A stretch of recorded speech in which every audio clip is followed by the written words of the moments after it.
사우디 왕세자가 폭탄을 터뜨렸습니다. 9,250억 달러 국구펀드에서 미국을 잘라내라. 월가가 얼어붙었습니다. 일본은 450억 달러 투자가 전면 중단됐습니다. 그런데 사우디가 선택한 나라는 서열 최하위 C등급이었던 대한민국이었습니다. 이란 미사일이 사우디를 덮쳤을 때 미국은 23억 달러를 벌었고 일본은 도망쳤습니다. 하지만 한국만은 미사일이 쏟아지는 전장에 남아 있었습니다. 지금부터 그 전말을 공개합니다. 시작하기 전 구독과 좋아요, 그리고 대한민국 화이팅 댓글로 한국을 응원해주세요. 사우디아라비아 수도 리야드 PIF 공공투자기금 본부 58층 대회의실에 비상등이 켜졌습니다. 전 세계에서 가장 거대한 국부펀드 총자산 9,250억 달러를 운용하는 이 조직의 심장부의 긴급 이사회 소집 명령이 떨어진 것은 새벽 5시였습니다. 이사회 멤버 14명 전원이 1시간 안에 소집되었습니다. 그것만으로도 전례 없는 일이었는데 더 충격적인 것은 왕세자 전하께서 직접 화상으로 참석하시겠다는 통보였습니다. PIF 설립 이래 왕세자가 이사회에 직접 참석한 것은 단 3번뿐이었습니다. 그리고 그 3번 모두 사우디의 국운을 건 결정이 내려진 날이었죠. 대회의실에 들어서는 순간 공기부터 달랐습니다. 평소 아라비카 커피향이 은은하게 퍼지던 공간에 차가운 긴장감만이 가득했습니다. 14개의 가죽 의자에 앉은 이사들의 얼굴에는 하나같이 불안이 서려 있었습니다. 아무도 입을 열지 않았습니다. 벽면 전체를 덮은 대형 스크린에 왕세자 전하의 모습이 나타나자 회의실의 공기가 한 톤은 더 무거워졌습니다. 전하께서 입을 여셨습니다. 단 3문장이었습니다. PIF 포트폴리오에서 미국 비중을 현재 68%에서 30%로 줄여라. 일본 관련 투자 전액을 재검토하라. 그리고 대한민국을 우리 펀드의 새로운 전략적 핵심 축으로 재편하라. 3초간의 침묵이 흘렀습니다. 그리고 회의실이 폭발했습니다. 전하, 그것은 6,300억 달러가 넘는 자산을 재배치하라는 말씀이십니까? 재무 담당 이사 알파이잘의 목소리가 떨리고 있었습니다. 전하께서는 단호하게 대답하셨습니다. 그렇소. 그리고 이것은 논의 사항이 아니라 결정 사항이오. 회의실 밖으로 소식이 새어나가는 데는 47분밖에 걸리지 않았습니다. 뉴욕 증권거래소에서 사우디 관련 종목이 일제히 거래, 정지에 들어갔습니다. 런던 금융가의 트레이더들은 모니터 앞에서 얼어붙었고 도쿄 증시는 개장과 동시에 니케이 지수가 1,400포인트 급락하며 서킷 브레이커가 발동했습니다. 워싱턴에서는 재무장관이 새벽잠에서 깨어나 백악관 상황실로 직행했고 국무부는 즉각 긴급 브리핑을 소집했습니다. 하지만 그 모든 혼란의 한가운데에서 가장 충격을 받은 사람은 바로 저였습니다. 저는 나심 알카타니 PIF 전략투자본부 수석심사역으로 22년을 근무해 온 사람입니다. 지난 22년간 34개국 187건의 대형 투자 프로젝트를 직접 심사하고 실사해 왔습니다. 미국 월가의 가장 교활한 펀드 매니저들과 밤새 협상 테이블에 마주 앉았고 일본의 가장 노련한 기업인들의 프레젠테이션을 수백 번 들었습니다. 영국, 프랑스, 독일, 중국까지 이 지구 위의 거의 모든 나라와 돈을 주고받아 본 사람이죠.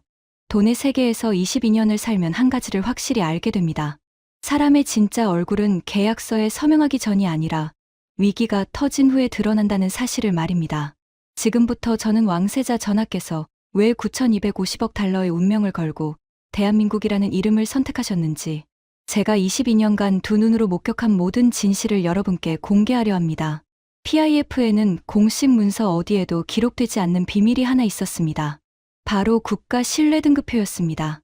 외부에 알려진 적 없는 이 등급표는 PIF 전략투자본부 내부에서만 공유되는 급비 문서였습니다. A부터 F까지 총 8단계로 나뉘어 있었고 이 등급이 모든 것을 결정했습니다. 어느 나라의 투자 제안서를 먼저 검토할지, 실사팀을 몇 명이나 파견할지, 협상 테이블에서 커피를 은잔에 담아 내놓을지, 종이컵에 담아 내놓을지까지 등급표가 고법이었습니다.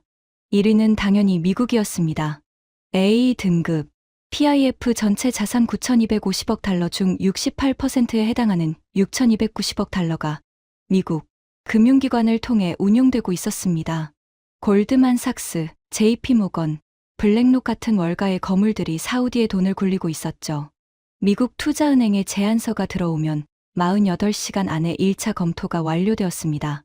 협상팀에는 가장 노련한 심사역 5명이 배정되었고 미팅 장소는 58층 VIP 라운지였습니다.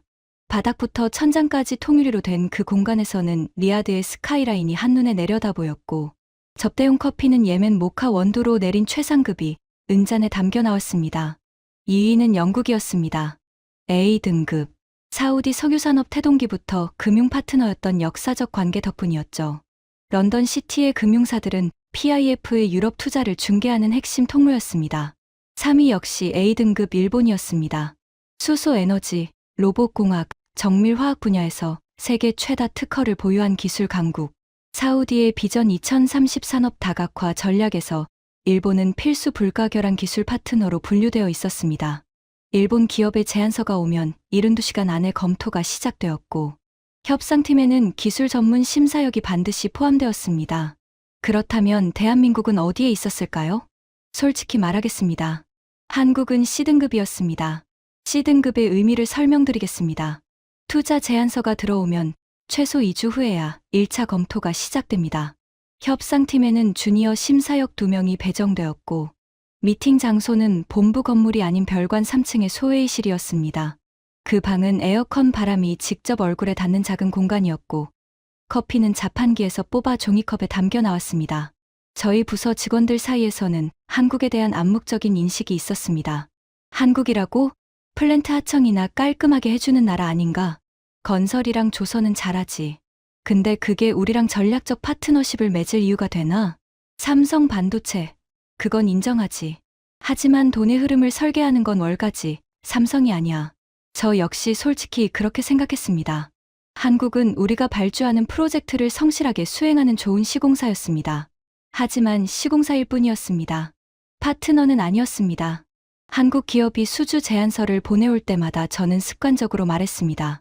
C등급 폴더에 넣어도 급한 건 아니니까. 그 한마디에 담긴 무심함이 얼마나 어리석은 것이었는지 저는 까맣게 모르고 있었습니다.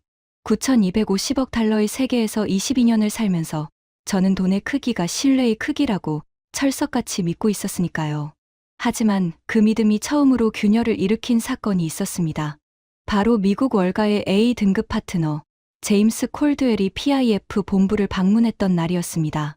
그해 가을 국제 유가가 배럴당 62달러까지 떨어지면서 사우디 재정에 비상이 걸렸습니다. PIF는 운용 수익을 극대화해야 하는 압박에 놓였고 바로 그 시점에 뉴욕에서 한 통의 연락이 왔습니다. 미국 최대 투자은행 중 하나인 캐피털 스트리트의 중동사업 총괄 대표 제임스 콜드웰이 중요한 논의 사항이 있다며 리야드 방문을 통보해 온 것입니다. 통보라고 표현한 것은 정확한 단어 선택입니다. 그는 요청한 것이 아니라 통보한 것이었으니까요. 콜드웰은 캐피털 스트리트에서 18년간 중동 시장을 담당해 온 인물이었습니다. 키 188cm의 거구에 은회색 머리를 뒤로 빗어넘긴 60대 초반의 남자. 이마 위로 깊게 파인 주름은 노련함의 증거였지만 그 밑에 자리 잡은 차가운 푸른 눈동자에는 노련함이 아닌 다른 것이 서려 있었습니다. 탐욕이었죠. 공항 영접부터 불쾌했습니다. A등급 국가의 금융대표이므로 PIF에서 수석심사역인 저를 포함해 4명의 영접팀을 보냈습니다. 전용 터미널에서 기다리고 있는데 콜드웰이 트랩을 내려오는 모습이 보였습니다. 그는 이탈리아 브리오니 맞춤 정장에 금태 커프스링크를 달고 있었고 왼손에는 한 잔 가격이 47달러짜리인 위스키 잔을 들고 있었습니다. 비행기 안에서 마시던 것을 그대로 가져 나온 것이었죠. 제가 악수를 청하며 인사했습니다. 콜드웰 대표님, 먼 길 오시느라 수고하셨습니다. PIF 전략투자본부 수석심사역 나심 알카타니입니다. 그는 위스키 잔을 왼손에서 오른손으로 옮기지도 않았습니다. 왼손으로 제 손을 건성으로 잡더니 고개도 돌리지 않은 채 수행원에게 말했습니다. 호텔 스위트룸 온도 22도로 맞춰놨겠지. 리야드는 숨을 쉴 수가 없어. 사람이 살 곳이 못 돼. 사람이 살 곳이 못 된다. 자기가 돈을 벌러 찾아온 나라를 대놓고 모욕하는 그 뻔뻔함에 저는 이를 악물어야 했습니다. 하지만 A등급이었습니다. 6,290억 달러를 운용하는 파트너였습니다. 영접팀장으로서 저에게 감정은 허락되지 않았습니다. PIF 본부 58층 VIP 라운지에서 열린 미팅은 더욱 참혹했습니다. 콜드웰은 소파에 깊숙이 몸을 파묻고 앉아 다리를 꼬더니 가죽 서류 가방에서 태블릿을 꺼냈습니다. 화면에는 복잡한 수익률 그래프가 가득했습니다. 나심, 본론부터 말하지. 시간이 돈이니까. 그는 제 직함을 부르지 않았습니다. 수석심사역이라는 타이틀은 그에게 아무 의미가 없는 듯했죠. 마치 집 앞 식당 종업원에게 말하듯 이름만 불렀습니다. 캐피털 스트리트가 PIF 자산을 운용해준 지 올해로 12년째야. 그동안 연평균 수익률 7.3%를 만들어줬지. 나쁘지 않은 성적이잖아? 나쁘지 않은 성적. 저는 속으로 코웃음을 쳤습니다. 같은 기간 노르웨이 국부펀드의 연평균 수익률은 8.6%였습니다. 싱가포르 GIC는 8.1%였고요. 7.3%는 결코 자랑할 성적이 아니었습니다. 하지만 그가 본론이라고 꺼낸 이야기는 수익률이 아니었습니다. 운용 수수료를 조정해야겠어. 현행 3.2%에서 5.7%로. 저는 귀를 의심했습니다. 5.7%라고요?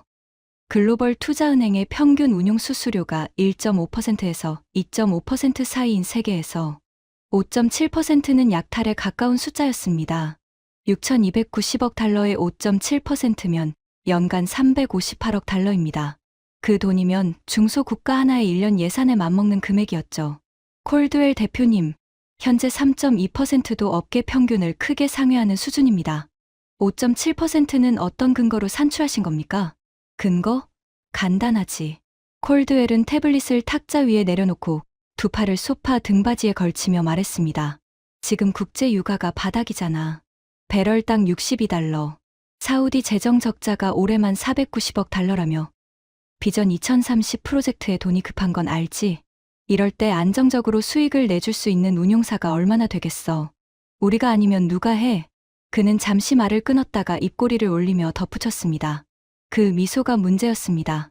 입꼬리는 올라갔지만 눈은 웃지 않았습니다. 채권자가 빚쟁이를 내려다보는 눈빛이었죠. 솔직히 말할까? 사우디가 우리 없이 이 돈을 굴릴 수 있다고 생각해. 월가 빼고.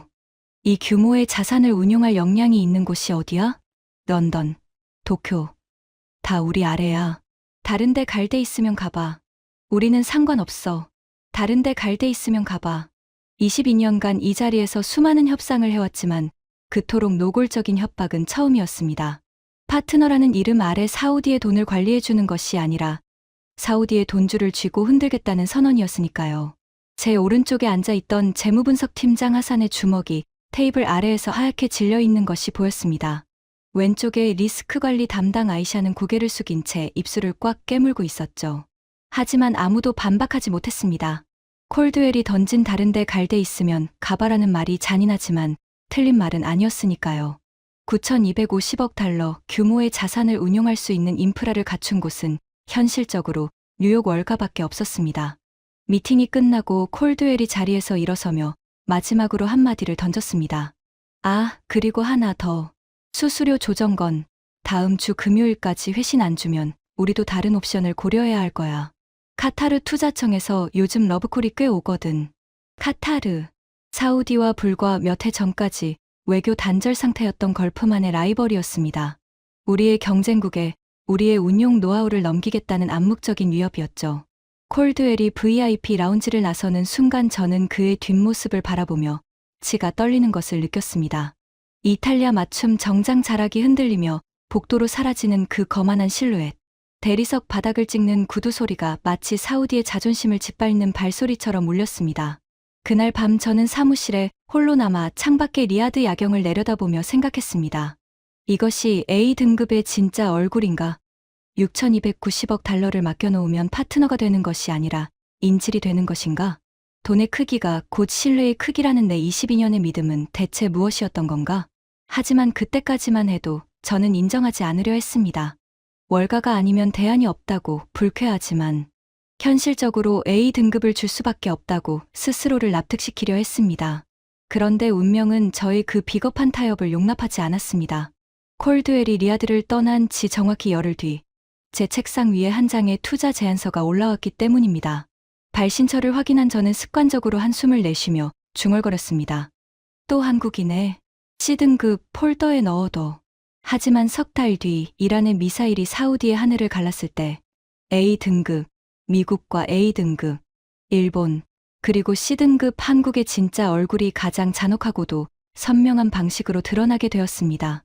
그 진실은 제22년의 신념을 송두리째 무너뜨리기에 충분했고 결국 9,250억 달러의 운명을 바꾸는 결정적인 도화선이 되었습니다. 한국 측에서 보내온 투자 제안서는 네옴시티, 북부구역 수소에너지, 플랜트 건설에 대한 것이었습니다.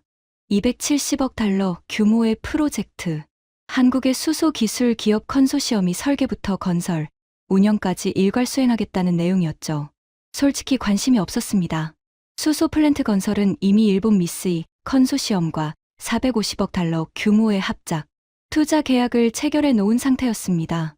A등급 일본의 세계 최고 수소 기술과 사우디의 자본이 만나는 비전 2030의 핵심 프로젝트였죠.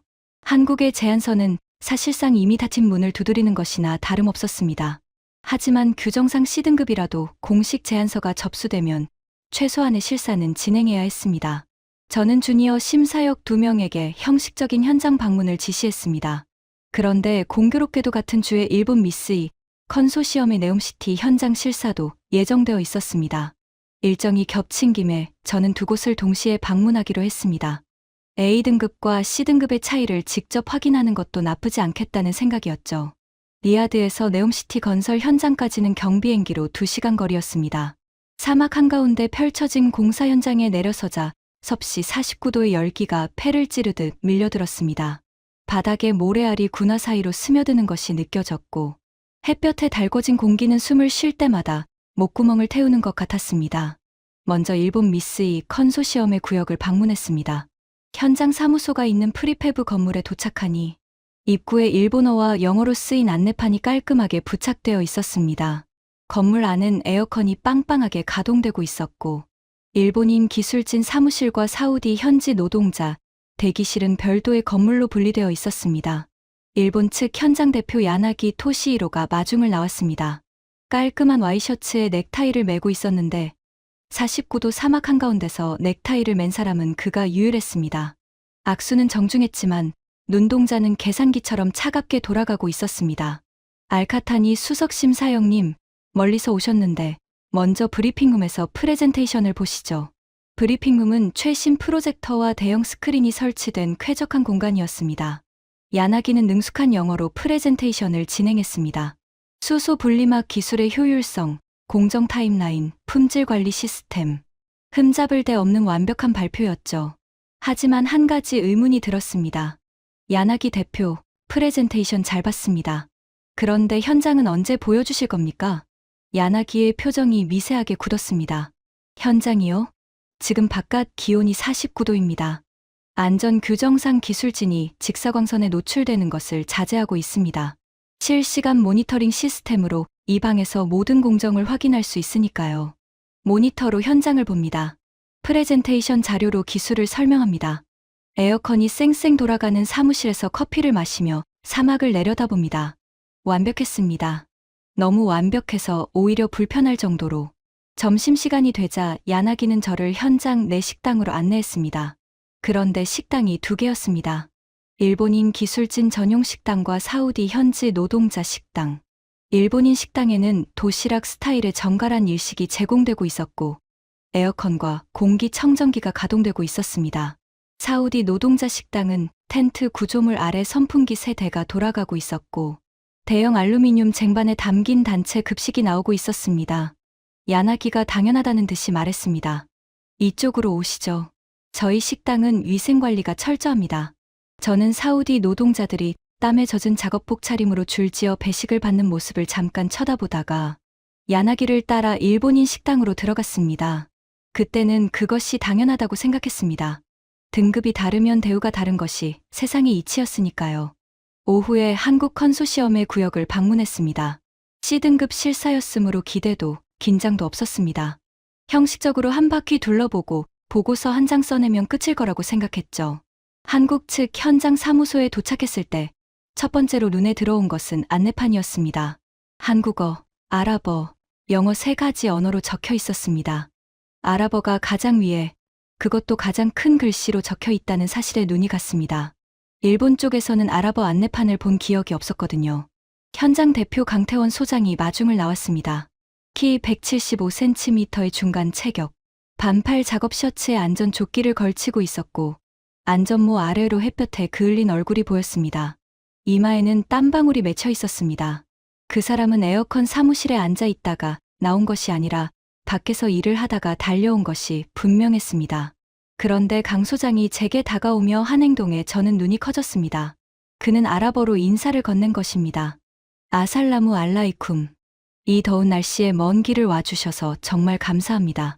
발음은 완벽하지 않았습니다. 하지만 억양에서 진심이 묻어났습니다. 외운 것이 아니라 평소에 쓰는 사람의 발음이었죠. 강 소장은 제 뒤에 서 있던 주니어 심사역 2명에게도 각각 악수를 청하며 아랍어로 인사했습니다. 22년간 이 자리에 있으면서 C등급 국가의 현장 소장이 아랍어로 먼저 인사를 건네는 것은 처음이었습니다. 솔직히 A등급 국가에서도 보기 드문 일이었죠.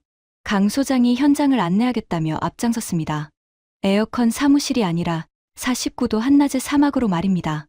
안전모를 건네받고 밖으로 나서는데 공사 구역 한가운데를 걸어가는 동안 강 소장은 마주치는 사우디 노동자 한 명에게 아랍어로 인사를 건넸습니다.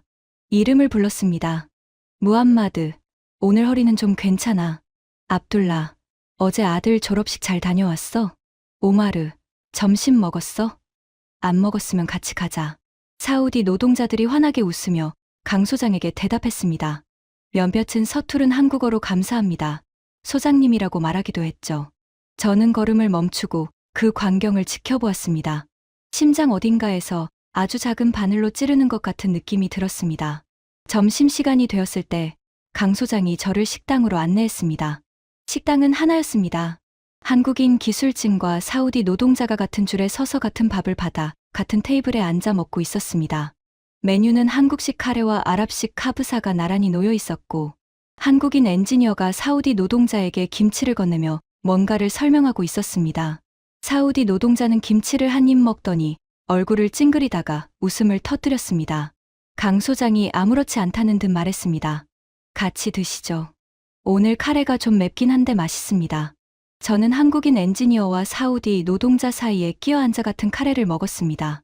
에어컨은 없었고 대형 산업용 선풍기 5대가 돌아가고 있었지만 그 바람에 섞인 카레 냄새와 사람들의 웃음소리가 묘하게 편안했습니다.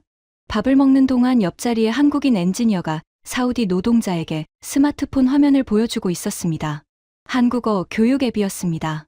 사우디 노동자가 한국어로 감사합니다를 연습하자 한국인 엔지니어가 엄지를 치켜 세우며 웃었습니다. 마음 한구석에서 뭔가 불편한 감정이 올라왔습니다. 아침에 본 일본 현장에 2개의 식당이 떠올랐습니다.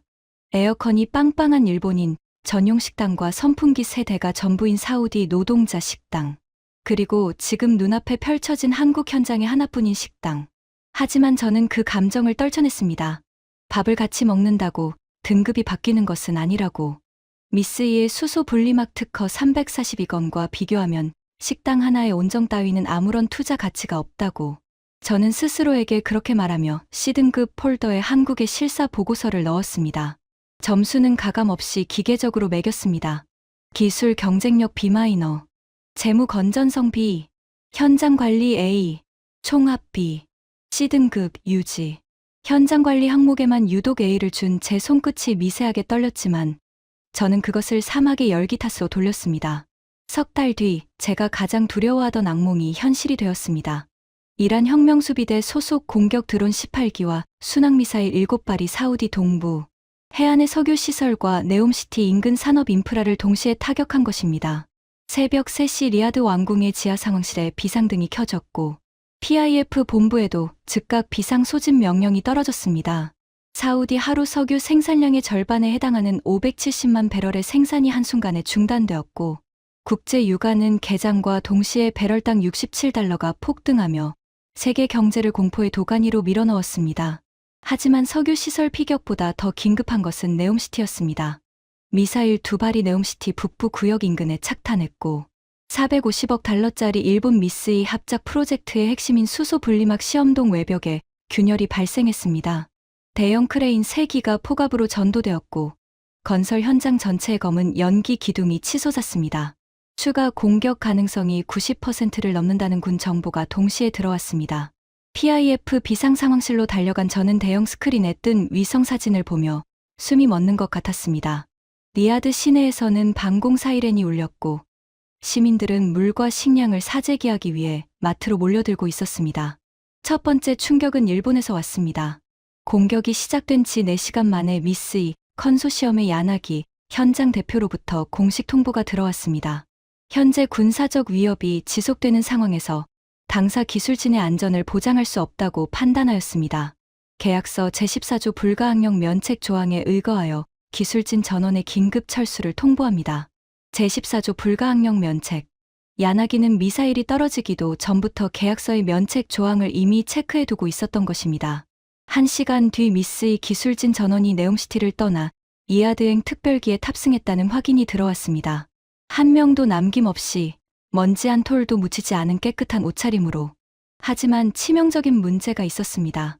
일본 기술진이 떠나면서 수소 분리막, 시험동의 핵심 제어 시스템에 접근할 수 있는 암호 코드를 넘기지 않은 것입니다. 시험동 내부에는 영하 200도의 극저온 수소 탱크가 가동 중이었고 미사일 충격으로 냉각 파이프에 손상이 감지되었습니다. 냉각 시스템이 멈추면 수소 탱크가 폭발하여 반경 3km가 초토화될 위험이 있었습니다. 급히 야나기에게 연락했습니다. 야나기 대표, 극저온 탱크 제어 코드를 지금 당장 넘겨주셔야 합니다. 미사일 충격으로 냉각 파이프가 손상됐습니다. 시스템이 멈추면 폭발합니다. 제어 코드는 당사의 핵심 기술 자산입니다. 계약서 제8조 기술 보호 조항에 따라 현장 복귀 전까지 코드 이전은 불가합니다. 양해를 부탁드립니다. 양해를 부탁한다. 수소 탱크가 폭발하면 주변 사우디 주민 수천 명이 위험해지는 상황에서 계약서 조항을 들이대며 양해를 구하고 있었습니다. 저는 수화기를 잡은 손에서 피가 빠져나가는 것을 느꼈습니다. 두 번째 충격은 미국에서 왔습니다. 네옴시티 건설의 엔지니어링 자문을 제공하고 있던 미국 벡텔의 현장팀에도 긴급 지원을 요청했습니다. 벡텔 중동지사 담당 부사장 마이클 윈터스가 전화를 받았습니다. 상황은 이해합니다, 나심. 하지만 우리 직원들을 미사일이 날아다니는 현장에 보낼 수는 없어. 미국 국무부의 자국민 보호 지침에 의거해서 비전2 인원 전원 철수 명령이 내려왔거든. 상황이 종료되면 복구팀을 보내줄게. 물론 전시 특별 할증료가 적용되겠지만 전시 특별 할증료. 수소 탱크가 폭발 직전인데 할증료를 말하고 있었습니다. A 등급 미국, A 등급 일본. 둘 다 사라졌습니다. 계약서와 지침과 할증료 뒤에 숨어서 사라졌습니다. 비상 상황실의 시계는 째깍째깍 돌아가고 있었고 수소 탱크의 온도 게이지는 빨간 경고등을 깜빡이고 있었습니다. 밖에서는 추가 미사일을 경고하는 방공 사이렌이 간헐적으로 울려 퍼지고 있었죠. 바로 그때 상황실 통신 담당관이 소리쳤습니다. 수석심 사형님, 네옴시티 현장에서 무선 통신이 들어옵니다. 어디서? 한국 컨소시엄 구역입니다. 스피커에서 터져나온 목소리는 폭발음과 사이렌 소리에 반쯤 묻혀 있었지만 또렷한 남자 목소리가 아랍어와 영어를 섞어가며 보고하고 있었습니다. 여기 한국 현장 강태원 소장입니다. 현재 한국 엔지니어 47명이 현장에 남아 있습니다. 일본 구역의 수소 탱크 상황을 모니터링하고 있습니다. 냉각 시스템 수동 전환이 가능할 것으로 판단됩니다. 승인해 주시면 우리 팀이 투입하겠습니다. 저는 귀를 의심했습니다. C등급, 종이컵 커피, 별관 소회의실. 그 한국이 지금 미사일이 쏟아지는 전장 한가운데에서 다른 나라 시설의 수소 탱크를 살리겠다고 자원하고 있었습니다. 강 소장, 지금 추가 공격 가능성이 90%가 넘습니다. 그리고 그쪽 기술진은 미쓰이 시스템에 접근 권한이 없습니다. 어떻게 수동 전환을 할 수 있다는 겁니까? 포화 사이로 강 소장의 목소리가 들려왔습니다. 접근 코드는 없습니다. 하지만 저희 팀에 극저온 수소 시스템 설계 경험이 있는 엔지니어가 3명 있습니다. 시스템 구조를 역분석해서 수동 전환 회로를 직접 구성하겠습니다. 시간이 없습니다. 탱크 내부 온도가 분당 0.7도씩 올라가고 있습니다. 추가 미사일이 올 수도 있다는 건 압니다. 하지만 탱크가 터지면 미사일보다 더 큰 피해가 옵니다. 결정해 주십시오. 분당 0.7도. 임계점까지 남은 시간은 4시간도 채 되지 않았습니다. 저는 5초간 눈을 감았습니다. 그리고 승인했습니다. 강 소장, 투입을 승인합니다. 현장의 사우디 보안팀의 한국팀 진입을 허가하겠습니다. 72시간의 사투가 시작되었습니다. 한국 엔지니어 47명은 세 팀으로 나뉘어 포화가 오갈 수 있는 전장 속으로 들어갔습니다. 미사일 파편이 흩어진 도로, 연기가 피어오르는 잔해더미, 간헐적으로 울리는 방공 사이렌, 방탄 장비 하나 없이 산업용 안전모와 안전조끼가 전부였습니다.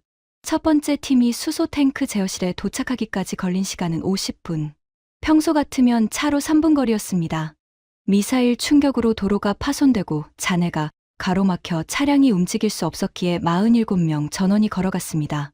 탱크 제어실에 들어간 한국팀은 미스이 시스템의 회로 구조를 분석하기 시작했습니다. 접근 코드 없이 극저온 냉각 시스템을 수동. 전환하는 것은 눈을 가리고 시한폭탄을 해체하는 것과 다름없는 작업이었죠. 한국인 수석 엔지니어 최준혁이 이끄는 3명의 기술진이 9시간 동안 쉬지 않고 회로를 분석한 끝에 수동 전환 우회 경로를 찾아냈습니다. 그 9시간 동안 방공 사이렌은 3번이나 울렸고 그때마다 한국 엔지니어들은 잠시 고개를 들어 천장을 올려다봤다가 다시 회로판으로 시선을 돌렸습니다. 탱크 내부 온도가 임계점까지 12도를 남긴 시점에서 냉각 시스템이 다시 가동되기 시작했습니다. 비상 상황실에서 그 보고를 받은 순간 저는 의자 등받이에 등을 기대며 두 눈을 감았습니다. 셔츠 등판이 땀으로 흥건히 젖어 있었습니다. 하지만 한국팀의 작업은 거기서 끝나지 않았습니다. 72시간 동안 그들은 수소 탱크 냉각 유지, 전도된 크레인 3기의 임시 고정, 미사일로 손상된 시험동 외벽의 긴급 보강 작업을 동시에 수행했습니다. 47명이 교대 없이 언제 다시 미사일이 날아올지 모르는 하늘 아래에서 원래 자기들 시설도 아닌 일본 미스이의 시설을 살리기 위해서 비상상황실 CCTV에 잡힌 한 장면을 저는 평생 잊지 못할 것입니다. 두 번째 방공 사이렌이 울렸을 때 한국 엔지니어들은 작업을 잠시 멈추고 인근 방공으로 대피했습니다. 그런데 건설 현장 근처에 살던 사우디 민간인 가족 수십 명이 대피소를 찾지 못해 갈 곳을 잃고 있었습니다. 아이들은 울고 있었고 노인들은 주저앉아 있었습니다. 한국 엔지니어들이 자신들의 방공호 공간을 사우디 주민들에게 양보하고 본인들은 크레인 잔해 아래 임시 대피소를 만들어 몸을 웅크렸습니다. 사이렌이 해제된 후 다시 작업에 복귀하는 한국 엔지니어. 한 명이 옆에 있던 사우디 노동자의 어깨를 두 손으로 잡고 아랍어로 말했습니다. 슈크란, 아히, 괜찮아. 같이 가자. 슈크란, 아히, 고마워, 형제. 미사일이 날아다니는 전장에서 한국인이 사우디 노동자에게 형제라고 불렀습니다. 그 장면을 본 비상상황실의 사우디 직원 하나가 조용히 고개를 돌려 눈물을 닦았습니다. 72시간 후 군사적 상황이 소강 상태에 들어갔습니다. 리야드에서 날아온 긴급 실사팀이 현장에 도착했을 때 수소 탱크는 안전하게 가동되고 있었고 전도된 크레인 3기는 임시 고정된 상태로 추가 붕괴 없이 버텨냈습니다.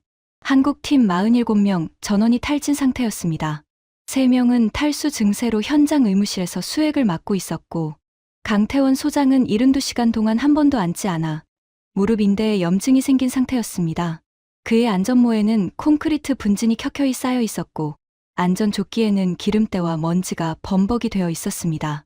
저는 현장에 도착해 강 소장을 마주한 순간 물었습니다. 강 소장, 왜 남았습니까? 미스이 시설은 당신들 계약 범위가 아닙니다. 미사일이 날아다니는 상황에서 철수해도 아무런 법적 책임이 없었습니다.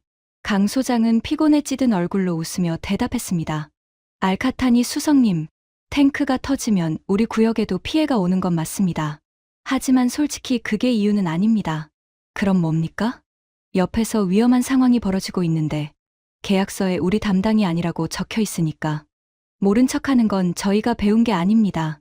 사람이 다칠 수 있는 상황인데 그냥 가면 안 되는 거 아닙니까?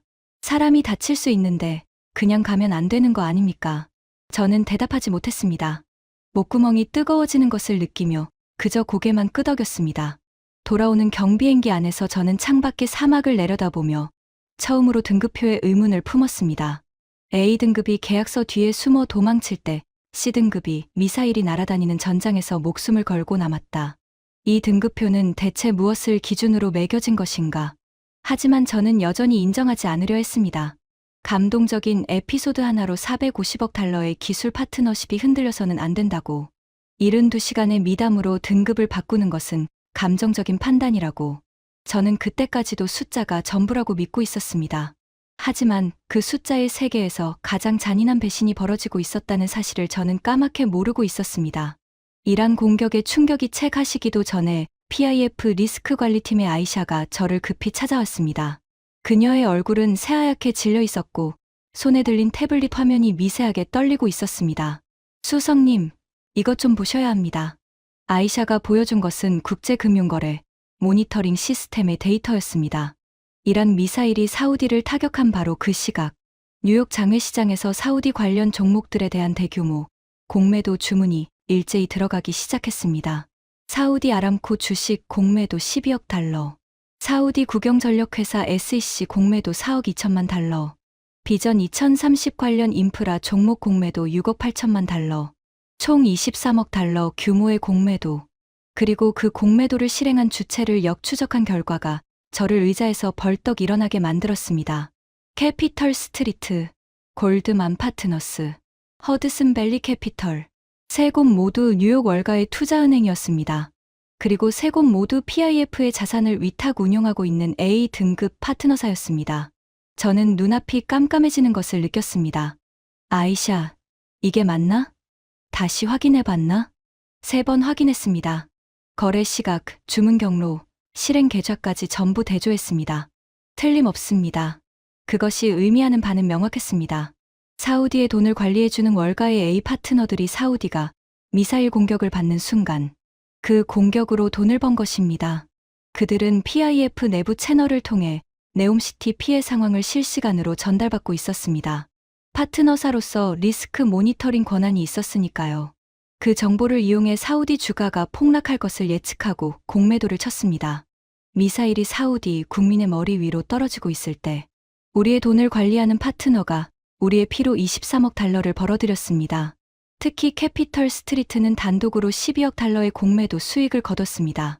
석 달 전 이 사무실에 앉아 수수료를 5.7%로 올려달라고 요구하며 다른 데 갈 데 있으면 가봐라고 협박하던 제임스 콜드웰의 회사였습니다.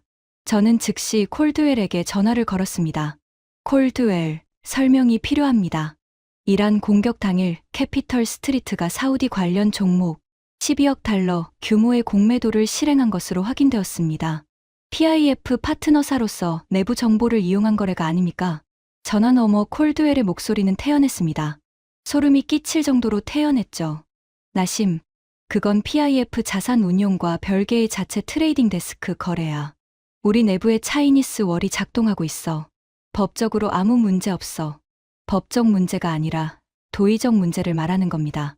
파트너 국가의 미사일이 떨어지고 있을 때 그 전쟁으로 수익을 추구하는 것이 파트너십입니까? 콜드웰은 2초간 침묵했습니다. 그리고 한마디를 던졌습니다. 나심, 우리는 감정 사업을 하는 게 아니야. 금융 사업을 하는 거지. 시장에 기회가 있으면 잡는 거야. 그게 월가고, 그게 자본주의야. 사우디가 그걸 이해 못한다면 솔직히 이 바닥에서 아직 배울 게 많은 거지. 이 바닥에서 아직 배울 게 많다. 당신들 나라에 미사일이 떨어지고 사람이 죽고 있는데 그걸로 돈을 벌었으면서 뭐가 문제냐는 투였습니다. 저는 수화기를 내려놓고 창밖을 바라봤습니다. 밤하늘에 별이 쏟아지고 있었지만 그 아름다운 하늘이 눈에 들어오지 않았습니다. A등급의 진짜 얼굴이 이것이었습니다. 3.2%도 모자라 5.7%의 수수료를 뜯으려 했고 미사일이 날아오면 국무부 지침과 할증료를 운운하며 뒤로 빠지고 전쟁 뉴스가 뜨면 그 전쟁으로 23억 달러를 챙기는 것. 이것이 40년간 A등급을 부여해온 나라의 실체였습니다. 이 사실이 왕세자 전하께 보고되었을 때 전하께서는 한참 동안 아무 말씀도 않으셨다고 합니다.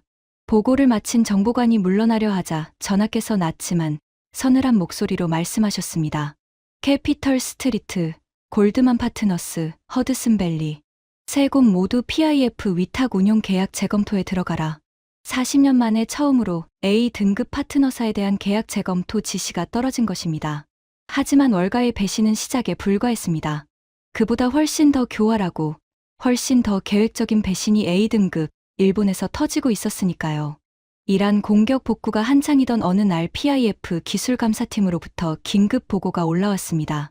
네옴시티 수소 플랜트 복구 과정에서 미스이 시스템의 내부 코드를 분석하던 PIF 기술 감사관이 이상한 것을 발견한 것입니다. 미스이가 사우디에 납품한 수소 분리막 제어 소프트웨어의 소스 코드에 외부 통신 모듈이 숨겨져 있었습니다. 이 모듈은 시스템이 가동될 때마다 기술 데이터를 일본 미스이 본사 서버로 자동 전송하도록 설계되어 있었죠. 기술 감사팀이 전송 기록을 역추적한 결과가 저를 경악하게 만들었습니다. 데이터가 미스이 도쿄 본사를 거쳐 최종적으로 도착한 곳은 중국 베이징이었습니다. 중국 국영에너지 기업 시노펙의 수소 연구소 서버였습니다. 미스이는 사우디와 독점 기술 협력 계약을 체결해 놓고 핵심 기술 데이터를 중국에 이중으로 판매하고 있었던 것입니다. 사우디가 450억 달러의 비용 전액을 부담해서 개발한 수소 분리막 기술을 일본이 빼돌려 중국에 넘긴 것이었죠. 기술 감사 보고서를 읽은 저는 사무실 책상을 두 주먹으로 내리쳤습니다. 커피잔이 흔들려 검은 물방울이 보고서 위에 떨어졌지만 닦을 생각조차 나지 않았습니다. PIF 법무팀과 외교부가 공동으로 일본 측에 공식 항의서를 전달했습니다. 독점 계약 위반, 기술 유출, 그리고 450억 달러 합작 프로젝트의 즉각 중단 가능성을 통보했습니다. 이틀 뒤 도쿄에서 미스이의 중동사업본부장 오쿠다 케니치가 리야드로 날아왔습니다. 오쿠다는 키 168cm의 단정한 외모에 금태 안경을 쓴 50대 중반의 남자였습니다. 입가에는 항상 옅은 미소가 걸려 있었는데 그 미소는 야나기와 같은 종류였습니다. 친절이 아니라 계산의 표정이었죠. PIF 본부 협상실에서 마주 앉은 오쿠다는 놀랍게도 사과로 시작하지 않았습니다. 알카타니 수석님, 먼저 오해를 풀어야 할 것 같습니다. 오해. 기술 유출이 확인된 상황에서 오해라는 단어를 쓰는 뻔뻔함에 저는 이를 악물었습니다. 시노펙과의 데이터 공유는 당사의 글로벌 수소 기술 표준화 프로그램의 일환입니다. 사우디 프로젝트의 핵심 기술이 아닌 일반 운영 데이터를 공유한 것이며 이는 업계 관행에 부합합니다. PIF 기술 감사팀장이 즉시 반박했습니다. 오쿠다 본부장님, 전송된 데이터의 수소 분리막의 나노 코팅 배합 비율, 극저온 촉매 반응 조건, 그리고 막 수명 연장 알고리즘이 포함되어 있습니다. 이것이 일반 운영 데이터입니까? 오쿠다의 미소가 0.5초 동안 경직되었습니다. 하지만 그는 금방 미소를 되찾았죠. 그리고 가방에서 두꺼운 문서 한 권을 꺼내 탁자 위에 올려놓았습니다. 그 부분에 대해서는 당사 법률 자문단의 의견이 다릅니다. 계약서 해석의 여지가 있는 사안이므로 법적 검토가 필요할 것입니다. 그가 진짜로 하고 싶은 말은 그 다음에 나왔습니다. 오쿠다는 태블릿을 꺼내 화면을 보여주었습니다. 그리고 한 가지 더 말씀드릴 것이 있습니다. 현재 미스이와 사우디의 합작 프로젝트 총 규모는 450억 달러입니다. 수소 에너지 플랜트 210억 달러, 스마트 농업 기술 이전 95억 달러, 해수 담수화 플랜트 85억 달러, 로봇 공학 연구소 60억 달러. 숫자를 하나하나 읊는 그의 목소리는 마치 채권 출시문이 빈 목록을 읽어주는 것 같았습니다. 사우디 정부께서 기술 유출건으로 당사와의 관계를 재검토하시겠다면 저희도 부득이하게 전체 프로젝트의 향후 진행을 재검토해야 할 것입니다. 450억 달러의 투자가 중단되면 비전 2030 타임라인에 최소 5년의 지연이 불가피할 겁니다. 450억 달러. 야나기가 미사일이 쏟아지는 전장에서 도망치며 숨긴 제어 코드, 시노펙으로 빼돌린 핵심 기술. 이 모든 것을 들키고도 오히려 450억 달러를 인질로 잡고 협박하는 것이었습니다. 오쿠다 본부장, 지금 무슨 말을 하고 있는 겁니까? 계약을 위반한 쪽이 당신들인데 그 계약을 무기로 쓰겠다는 겁니까? 오쿠다는 미소를 유지한 채 안경을 벗어 렌즈를 천으로 닦았습니다. 서두르지 않는 계산된 침묵이었습니다. 알카타니 수석님, 저도 비즈니스맨이고 당신도 비즈니스맨입니다. 감정은 내려놓고 냉정하게 숫자를 보시죠. 450억 달러와 기술 유출건, 어느 쪽이 사우디에 더 큰 손실입니까? 현명한 판단을 기대합니다. 현명한 판단. 콜드웰이 쓴 것과 같은 수법이었습니다. 돈의 크기로 상대를 압도하고 현실론을 들이대며 굴복시키는 것. 미국이 수수료를 무기로 쓴다면 일본은 투자를 무기로 쓰는 것이었습니다. 형태만 다를 뿐 본질은 같았습니다. 오쿠다가 협상실을 나서며 마지막으로 돌아보았습니다. 미소는 유지한 채 눈빛만 차갑게 바꾸더니 이렇게 말했습니다.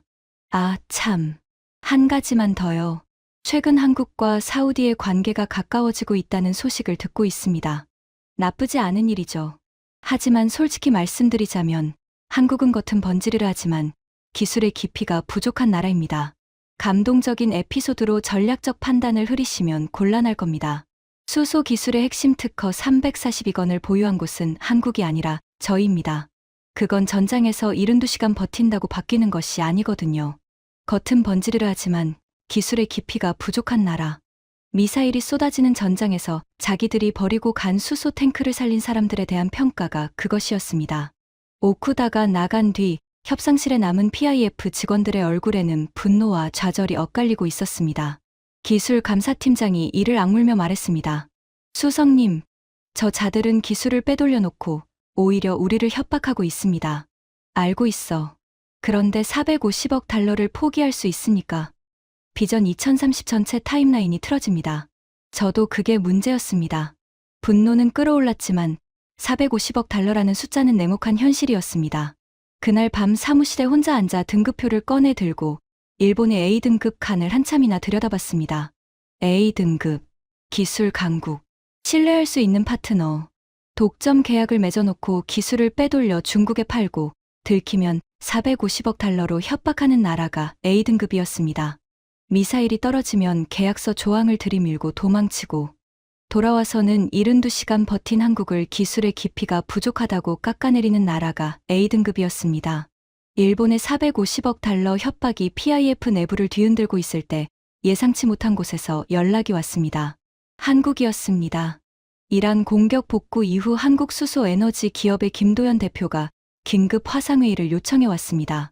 솔직히 저는 회의에 큰 기대를 하지 않았습니다. C등급 국가에서 무엇을 제안하든 450억 달러의 일본 프로젝트를 대체할 수 있을 리가 없었으니까요. 화상회의가 시작되었습니다.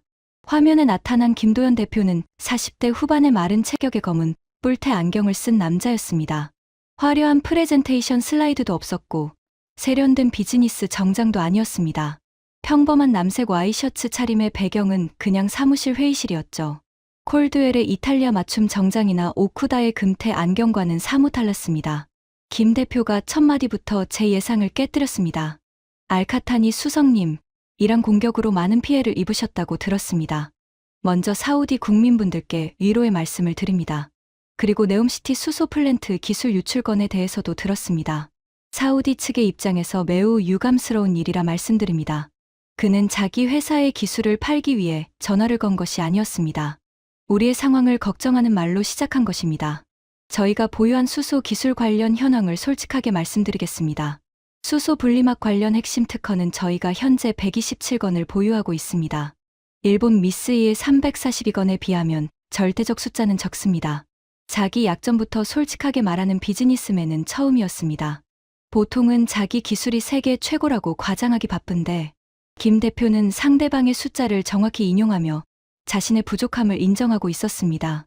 하지만 저희 127건의 특허 중 83건은 차세대 고분자 전해질 분리막에 집중되어 있습니다. 이것은 미쓰이가 보유한 기존 세라믹 분리막과는 완전히 다른 세대의 기술입니다. 효율이 37% 높고 수명이 2.400입니다. 그리고 제조 단가는 미쓰이 기술 대비 43%입니다. 숫자가 명확했습니다. 과장도 없고 추상적인 미사여구도 없었습니다. 효율 37%, 수명 2.4배, 단가 43%. 투자 심사역인 저에게 가장 설득력 있는 언어는 바로 이런 구체적 숫자였죠. 하지만 제가 진짜로 충격을 받은 것은 그 다음이었습니다. 그리고 저희의 제안은 이것입니다. 기술이 전료를 받지 않겠습니다. 저는 화면을 의심했습니다. 기술이 전료를 받지 않는다. 수소 분리막 기술이 전료의 업계 표준은 총 프로젝트 비용의 8%에서 12%입니다. 270억 달러 프로젝트 기준으로 최소 21억, 6천만 달러에서 32억 4천만 달러에 달하는 금액을 포기하겠다는 뜻이었습니다. 김 대표, 제가 잘못 들은 것 같은데 기술이 전료를 받지 않는다고 하셨습니까? 네, 맞습니다. 왜입니까? 김 대표는 잠시 말을 멈추었습니다. 그리고 안경을 벗어 닦으며 천천히 말했습니다.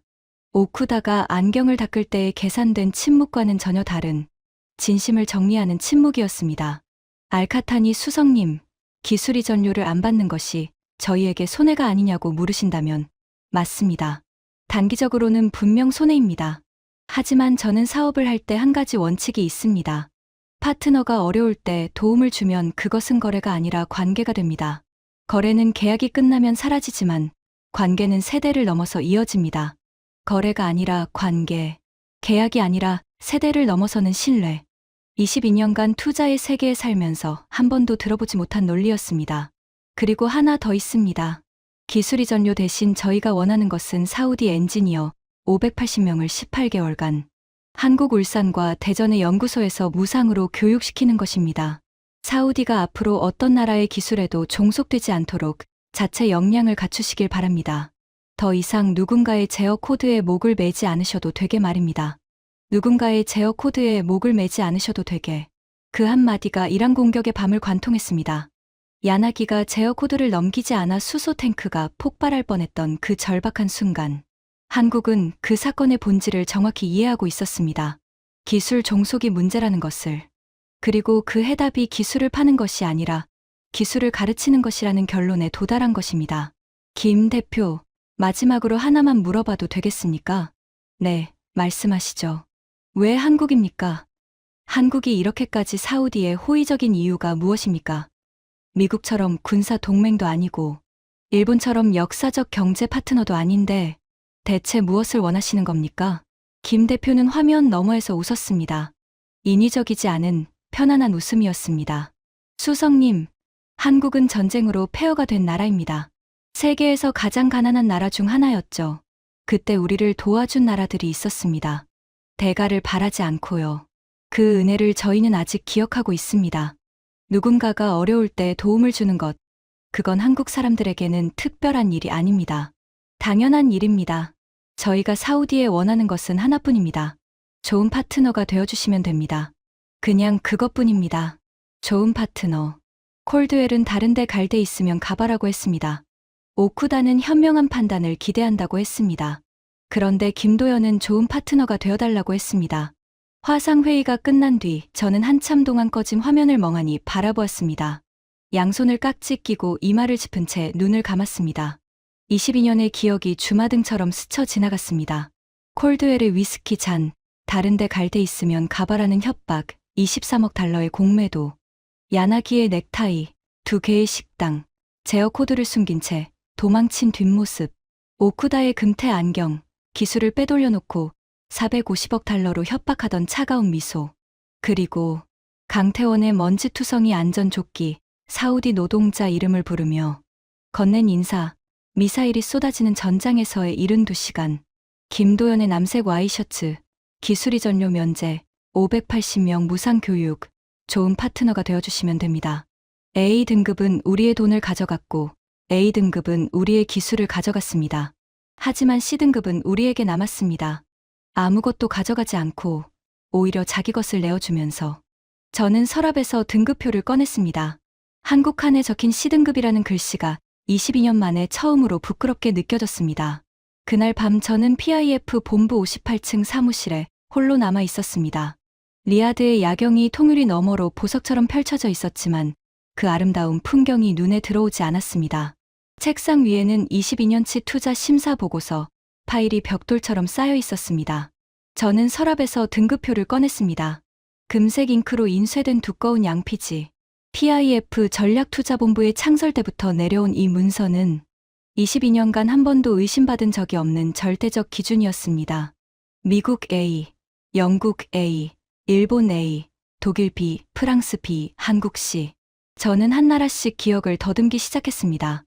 A 등급, 미국. 콜드웰이 처음 PIF 본부를 방문했던 날을 떠올렸습니다.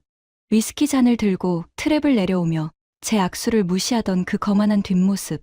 사람이 살 곳이 못 되라고 내뱉던 입. 수수료를 3.2%에서 5.7%로 올리라며 다른 데 갈 데 있으면 가봐라고 협박하던 차가운 눈빛. 이란 미사일이 사우디를 덮쳤을 때 국무부 지침과 할증료를 운운하며 뒤로 빠지던 비겁함. 그리고 우리나라에 미사일이 떨어지는 그 순간을 이용해 23억 달러를 벌어들인 약탈. 40년간 우리 자산의 68%를 맡기며 A등급을 부여했던 나라. 그 나라는 파트너가 아니었습니다. 기생충이었습니다. A등급, 일본. 야나기의 깔끔한 넥타이와 2개의 식당이 떠올랐습니다. 에어컨 사무실에서 프레젠테이션만 보여주고 현장에는 내려오지 않던 기술자들. 미사일이 떨어지자 제14조 면책 조항을 들이밀며 기술진 전원을 철수시키고 제어 코드까지 숨긴 채 도망친 비열함.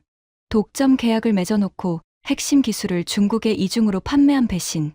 그리고 그 배신이 들통나자 450억 달러를 인질로 잡고 협박한 적반하장.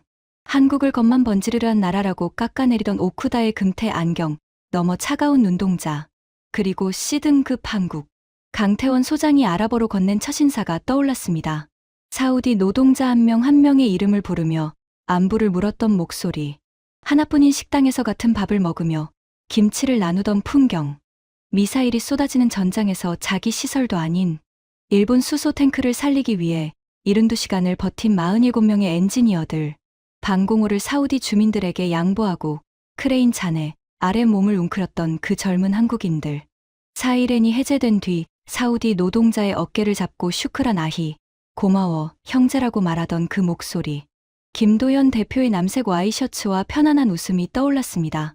자기 약점부터 솔직하게 말하던 정직함. 기술이 전료를 포기하고 580명을 무상으로 교육시키겠다는 제안.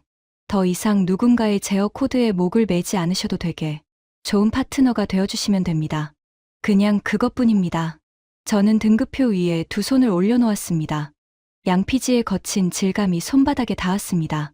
22년간 이 종이 한 장이 제 판단의 전부였습니다. 이 종이가 시키는 대로 커피를 은잔에 담기도 하고 종이컵에 담기도 했습니다. 이 종이에 적힌 알파벳 하나가 수천억 달러의 흐름을 결정했습니다. 하지만 이 종이는 처음부터 잘못되어 있었습니다. 이 등급표는 돈의 크기를 재는 것이지 마음의 깊이를 재는 것이 아니었습니다. 6,290억 달러를 맡겼으니 A이고 270억 달러밖에 안 되니 C라는 논리. 그 논리대로라면 미사일이 떨어질 때 23억 달러를 벌어간 나라가 우리의 최고 파트너이고 기술이 전료를 포기하고 580명을 무상 교육시키겠다는 나라는 하청업체인 것입니다. 저는 등급표를 두 손으로 잡았습니다. 양피지의 한가운데를 힘껏 움켜쥐었습니다. 그리고 찢었습니다. 금색 잉크가 인쇄된 22년의 기준이 두 조각으로 갈라지는 소리가 조용한 사무실에 메아리쳤습니다. 찢어진 조각을 다시 반으로 접어 또 찢었습니다. 4조각, 8조각, 16조각. 찢어진 양피지 조각들이 책상 위에 흩어졌습니다.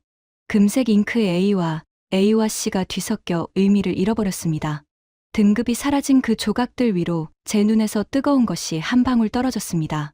22년간 숫자만 보느라 사람을 보지 못했습니다. 등급표만 읽느라 진심을 읽지 못했습니다. A등급의 은잔 커피보다 C등급의 종이컵 커피에 더 깊은 향이 담겨 있었다는 것을 저는 이제야 깨달았습니다. 다음 날 새벽 왕궁에서 호출이 왔습니다. 왕세자 전하께서 PIF 포트폴리오 재편에 대한 최종 보고를 직접 들으시겠다는 것이었습니다. 왕궁 집무실로 향하는 차 안에서 저는 양복 안주머니에 넣어온 것을 꺼내보았습니다. 어젯밤 찢어놓은 등급표의 조각 하나였습니다. C라는 글자만 남은 작은 양피지 조각. 저는 그것을 다시 안주머니에 넣고 차에서 내렸습니다. 왕궁 집무실은 새벽빛이 아직 들지 않은 어둠 속에 있었습니다. 전하께서는 창가에 서 계셨습니다. 리야드의 새벽 스카이라인 너머로 사막의 수평선이 희미하게 보였습니다. 전하께서 돌아보셨을 때 그 두 눈에 새겨진 피로와 결의가 동시에 보였습니다. 나심, 보고하시오.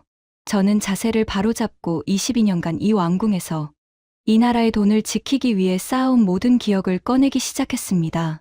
전하, 22년간 34개국 187건의 투자를 심사해 온 저는 이제 확신합니다. 저는 A등급의 진짜 얼굴을 말씀드렸습니다.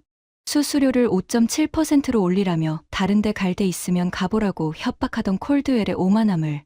이란 미사일이 터지자 국무부 지침과 할증료를 운운하며 뒤로 빠지는 비겁함을. 그리고 우리나라에 미사일이 떨어지는 그 순간을 이용해 23억 달러를 벌어들이고도 그게 자본주의라고 태연히 말하던 그 파렴치함을. A등급 일본의 교활함을 말씀드렸습니다. 현장에는 내려오지 않으면서 에어컨 사무실에서 프레젠테이션만 보여주던 위선을. 미사일이 떨어지자 제14조를 들이밀며 도망치고 제어 코드까지 숨긴 비열함을. 독점 계약을 맺어놓고 핵심 기술을 중국에 팔아넘긴 배신을.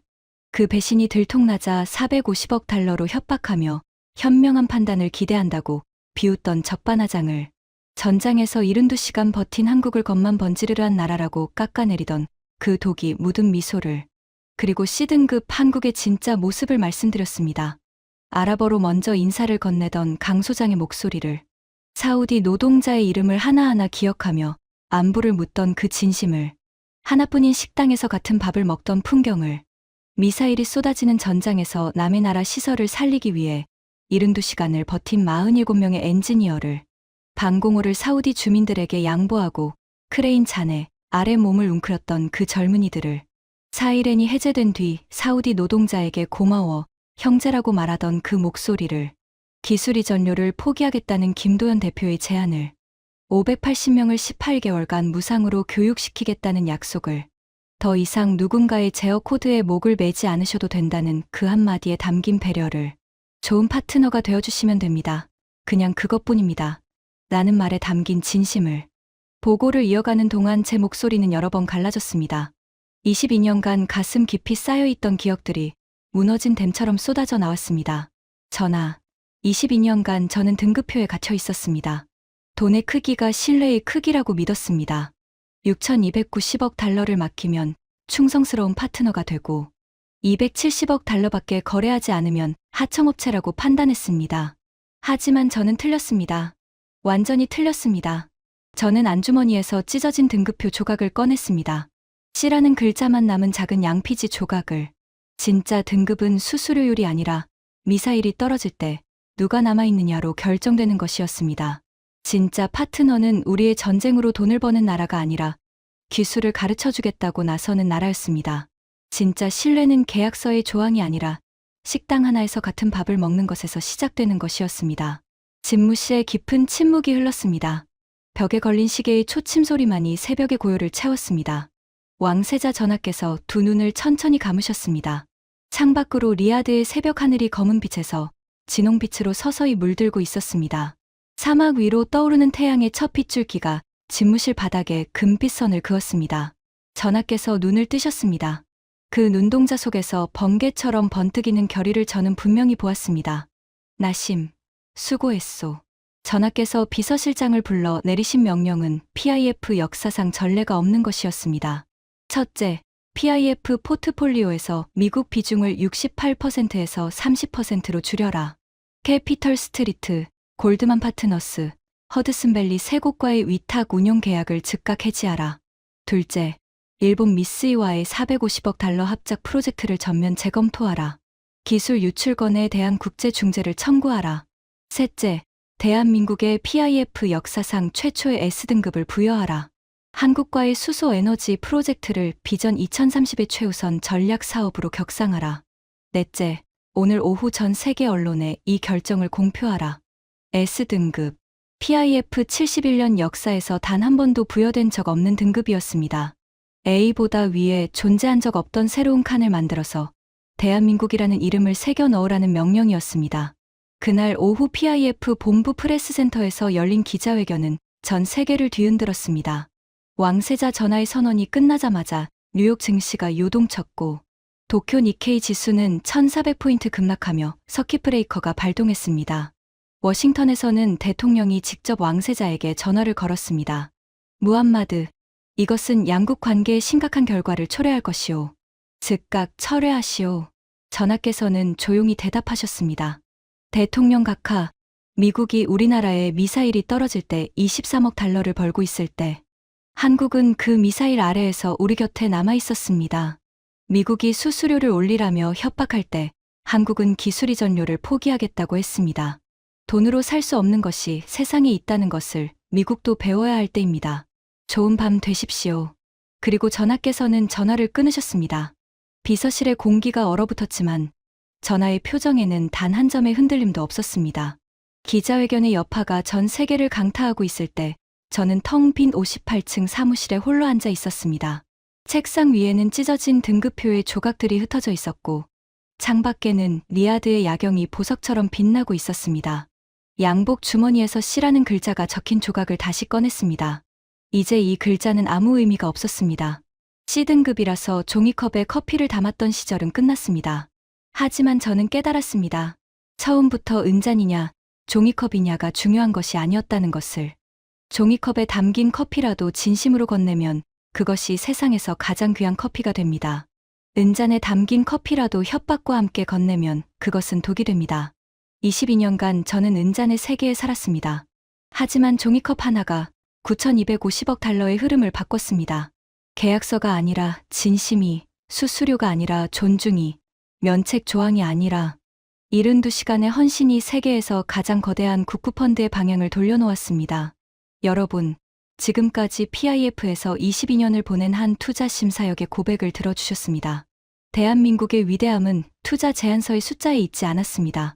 그것은 49도 사막에서 사우디 노동자의 이름을 부르며 건네는 인사에 있었고, 미사일이 쏟아지는 전장에서 남의 나라 시설을 살리기 위해 72시간을 버틴 엔지니어의 등에 있었으며, 기술이 전료를 포기하고 580명을 무상으로 교육시키겠다는 사업가의 결단에 새겨져 있었습니다. 모두가 계산기를 두드릴 때 한국은 사람을 보았습니다.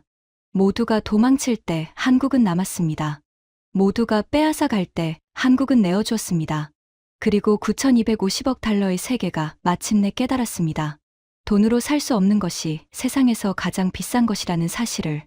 지금까지 사우디 국부펀드에서 22년을 보낸 한 투자 심사역의 충격적인 고백이었습니다. 미사일이 쏟아질 때 누가 남았는지 그 진실이 더 많은 사람에게 전해질 수 있도록 이 영상을 널리 공유해 주세요. 대한민국의 진짜 가치를 세계가 알아야 합니다. 구독과 좋아요도 부탁드립니다. 지금까지 코리아 원더풀이었습니다. 감사합니다.